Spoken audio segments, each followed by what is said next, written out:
కథ పట్టుకుని వచ్చి అప్రోచ్ అయితే పేషెన్స్ తోటి 5-6 సార్లు నేను చెప్పే మార్పులన్నీ ఎలా కావాలని చెప్తానో అలా చేసుకొస్తూ ఉంటే ఫీడ్బ్యాక్ అంతా ఇస్తా.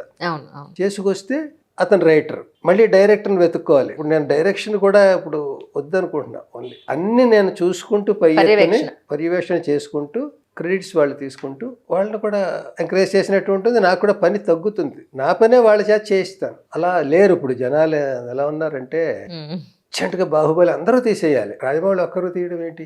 నా నాలెడ్జ్ తక్కువైతే ఉందిగా, ఏఐ ఉంది, ఇంకోటి ఉంది, ఇక్కడ సెల్ ఫోన్లో ఉంది, అరిచేతులు. ఎవరిని అడగక్కలేదు నేను. ఈ ప్రాసెస్లో ఎల్వి శ్రీరామ్ దగ్గరికి ఎందుకు వెళ్ళడం, time waste. So short film పోనీ ఒకటి తీద్దామని కూడా లేదు. బాహుబలి టాస్క్ అయినప్పుడు టాస్క్ అది కూడా ఎందుకు, షార్ట్ ఫిల్మ్ నాకు వచ్చు కదా, డైరెక్ట్ పెద్దదే తీసేస్తే అయిపోతుంది. అంటే పాపం వాళ్ళు ఎవరి కారణాలు వాళ్ళకు ఉంటాయి.